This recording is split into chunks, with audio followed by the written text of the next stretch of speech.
Praise the lord. ద్వితీయోపదేశ కాండము 30వ అధ్యాయము 20వ వచనము చదువుకుందాము. నీ పితరులైన అబ్రహాము, ఇస్సాకు, యాకోబులకు ఆయన ప్రమాణం చేసిన దేశంలో మీరు నివసించినట్లు యెహోవాయే నీ ప్రాణమునకును నీ దీర్ఘాయుష్యునకును మూలమై ఉన్నాడు.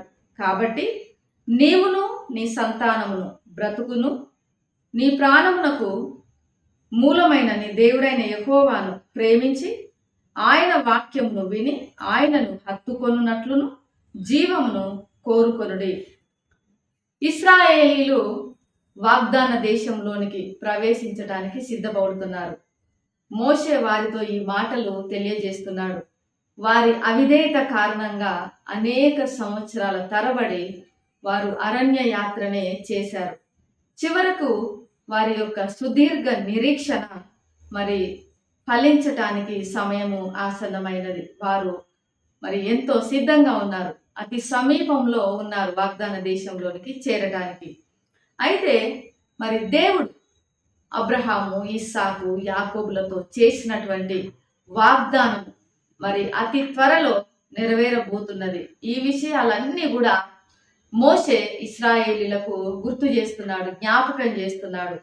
ఇక్కడ మనము సాధారణంగా అనుదిన జీవితంలో ఉదయకాలమే 6 గంటలకు మనము బయటకు వెళ్ళినట్లయితే ఎంతోమంది ప్రజలను మనం చూడగలం. వాకింగ్ చేసేవారిని, స్త్రీలు పురుషులనే వ్యత్యాసం లేకుండా ఈ రోజుల్లో మరి అనేక మంది అనేక విధాలుగా ఎక్సర్సైజులు చేస్తున్నారు.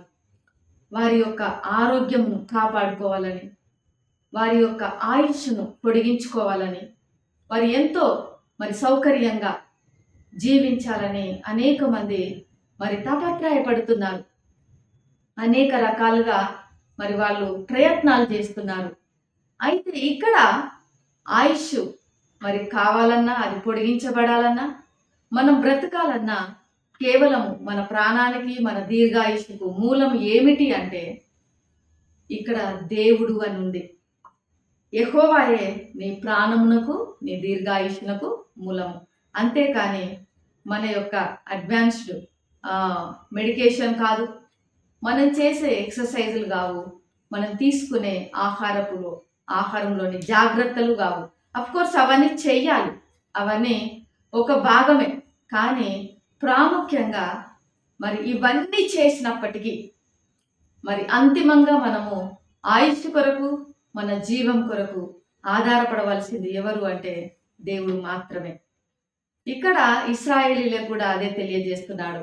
మీరు ఎన్నో విజయాలు పొందారు. ఎలా?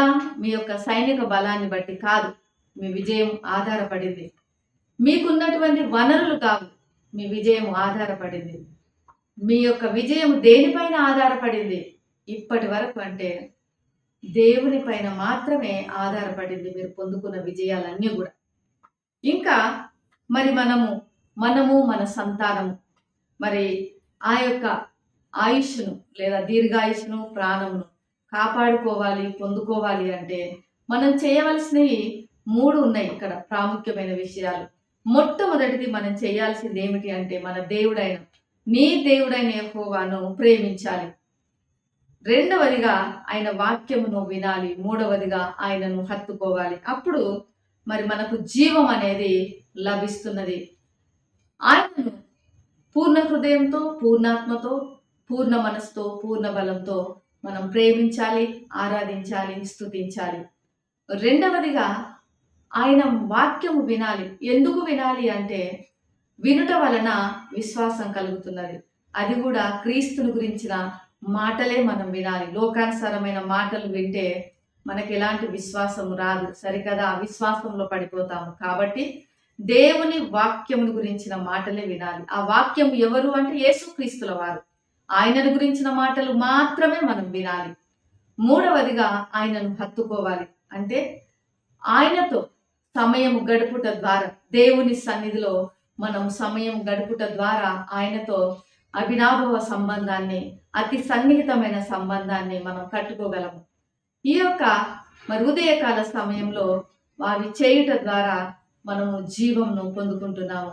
యేసు ప్రభువుల వారు కూడా ఈ లోకంలో జీవించి ఉన్నప్పుడు మరి తండ్రి అయిన దేవునిని ఆయన హృదయపూర్వకంగా స్తుతించాడు, ఆరాధించాడు.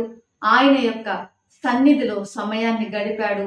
ఆయన యొక్క మాటలు ఆయన విన్నాడు. దేవునికి తెలియకుండా దేవునితో, తండ్రి అయిన దేవునితో మాట్లాడకుండా యేసు ప్రభువుల వారు ఏ పని చేయలేదు. పెందలకడనే లేచి మరి ఇంకా చీకటిగా ఉన్నప్పుడే ఆయన అరణ్యానికి వెళ్ళి తండ్రి అయిన దేవునితో సమయం గడుపుట అనేది ఆయన యొక్క దైనందిన జీవితంలో ఒక మరి అలవాటుగా ఉంది. వాడుక చొప్పున ఆయన వెళ్ళేవాడు. మరి ఈ ఉదయకాల సమయంలో మరి మనము యేసు ప్రభువుల వారిని మన పూర్ణాత్మతో, పూర్ణ మనస్సుతో, పూర్ణ హృదయంతో, పూర్ణ బలంతో మనం సేవించాలి, ఆరాధించాలి, ఆయనను స్తుతించాలి. ఆయన మాటలు మనం వినాలి. ఆయనతో సమయం గడుపుట ద్వారా మనం ఆయనతో సంబంధాన్ని బలపరుచుకోవాలి. అప్పుడు ఆయన మనకు మరి జీవాన్ని ఇస్తాడు. అది కూడా సమృద్ధి జీవాన్ని ఇస్తానని ఆయన తెలియజేస్తున్నాడు. మనకు మాత్రమే కాదు, మనకు, మన పిల్లలకి. మరి ఈ ఉదయకాల సమయంలో సమృద్ధి జీవం మనకు కావాలి అంటే, మన పిల్లలకు కావాలి అంటే, మన కుటుంబాలకు కావాలి అంటే యేసు ప్రభువుల వారిని మనం ప్రేమించాలి. హృదయపూర్వకంగా ఆయన మాటలు వినాలి, ఆయనను హత్తుకోవాలి. ప్రేమ నమ్మకం కలిగిన పరలోకపు తండ్రి, పరిశుద్ధుడు వందనాలు చెల్లిస్తున్నాము. ఈ ఉదయకాల సమయంలో ప్రభువా, మేము మరి సమృద్ధి జీవం కలిగి జీవించాలి అంటే నిన్ను పూర్ణ హృదయంతో ప్రేమించుటకు, నీ మాటలు వినుటకు, నీతో అభినాభవ సంబంధాన్ని కట్టుకొనుటకు, నిన్ను హత్తుకొనుటకు మాకు సహాయం చేయమని యేసు నామములో ప్రార్థిస్తున్నాను తండ్రి. ఆమేన్. దేవుడు మిమ్మల్ని దీవించుగాక.